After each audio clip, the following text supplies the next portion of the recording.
episode 4 of my author journey, where I am taking you all down a memory lane of how I even became an author in the first place and how writing has shaped me to be the person that I am today.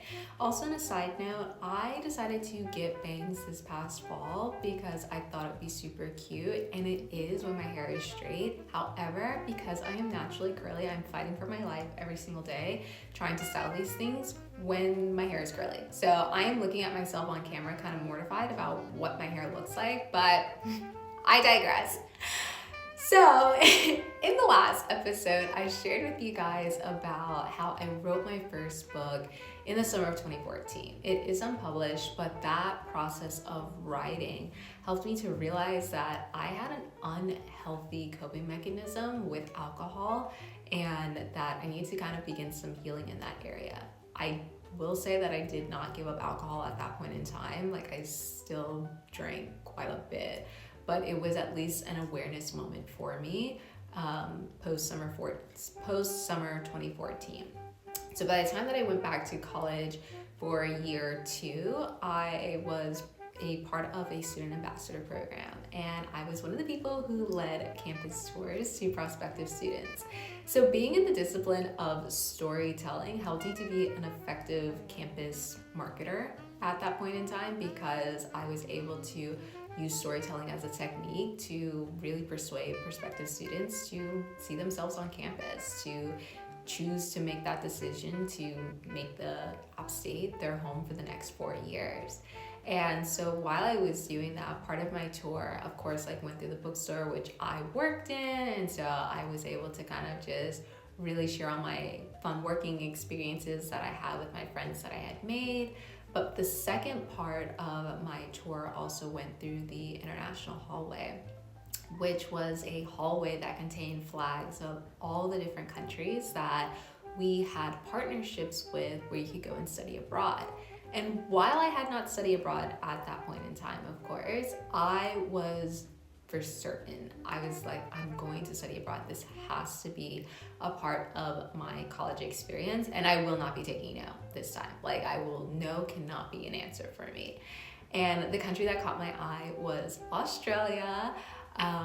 Mostly because a lot of my friends who were planning to study abroad, they were all choosing Europe, and I was seeing my Instagram feed be filled with all the kind of like iconic like European stops, like for touristy things and things like that. So it was like, okay, like I see it, that's other people's life, but I want something, unique, individual, and literally like on the other side of the world. Like, I'm still dealing with escapism.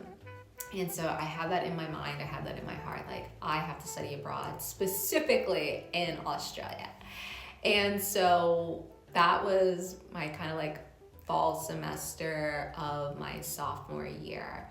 However, towards like the winter time when fall semester is like wrapping up, I was having more of a close call with just the realities of what's going on with me. So obviously, like, dealing with alcohol as a form of escapism, as a form of amusement, but there was a lot of serious issues going on. For one, there was a lot of student deaths. There was probably about 10 deaths that year, if I'm not mistaken. And so the atmosphere was just very much so saturated with depression. On top of that, women that I knew were becoming more and more victims to SA. And so, alcohol can only do so much. The drunkenness can only do so much when you start to realize like the world that's around me and that the environment that I'm in is a violent one and one that I need to pay attention to. And so while all that is happening and recognizing just for myself this character, this identity that I wanted to throw off, which was the high performer, always doing their work, always excelling, into this very nonchalant, go to class whenever I feel like it, out all night, barely sleeping, barely eating, and everything like that. That was definitely killing me on the inside. And I recognized that I could no longer recognize who I am actually supposed to be when it came to, by the time that I had returned home for that winter break, And my mom said, fill out this application because the church was going to give out some scholarships to the college students. And my heart sank. I couldn't do it. I couldn't do it because I knew the grades that I had pulled in that semester, which was like a 2.4 if I'm not mistaken. And that was devastating. Devastating because in high school, I graduated with a 4.4, right? Like, I know the caliber of work that I can do. I know the discipline and the excellence that I had. And the fact that I wasn't even comfortable to allow myself to embarrass, my mom at the time of trying to submit an application for money to be able to have a scholarship from like my church family, it was just like, hey, you're not who you're supposed to be. And it wasn't, my parents didn't know what I was making that semester. I never told them. I never shared my grades with them. Like, it was very much so like in and out because I'm bouncing between my parents to different places at that point in time. So it's easier for me to avoid kind of that conversation. And realizing that, okay, I have this desire of where I want to study abroad, but I'm not even doing what I need to do stateside. Like, I don't have the actual academic merit to even qualify to study abroad at the university that I wanted to study abroad at. And so it's just that kind of like, no one's telling you, it's now you're realizing it for yourself, where your amusement or your choices of recklessness and rebellion, this is where it's carried you. It's carried you so far from your desires and your dreams. And was going to Australia like a lifelong dream? I would say no. Maybe to an extent. I don't know if you guys ever watched Kangaroo Jack. I love that movie, like growing up as a kid. So that was like my first kind of like exposure to Australia as my youth. But I would say like, no, it wasn't like a lifelong dream.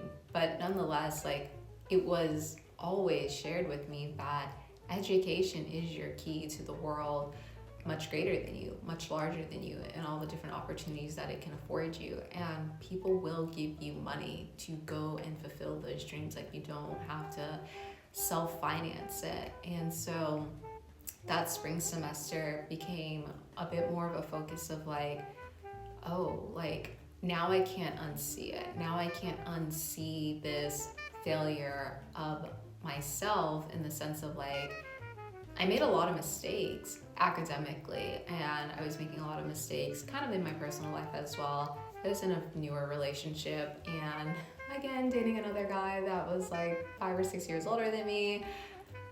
We'll get into that later, but I needed out. Like, I needed to make a difference, and it was very hard because I was comfortable.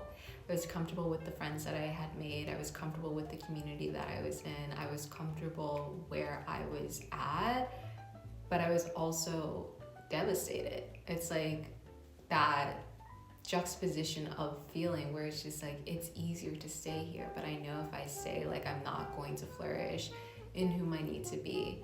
So that spring semester, I, along with another girl, made the decision to transfer. And that came about by, she was already planning on transferring. She invited me to come down the weekend that she was touring, and I went with her, and I stepped on the campus of UNC Charlotte, and I was like, oh, this is where I'm supposed to be. And I remember just praying to God, and I said, if you give me this new chance, if you give me this fresh chance, I won't waste it.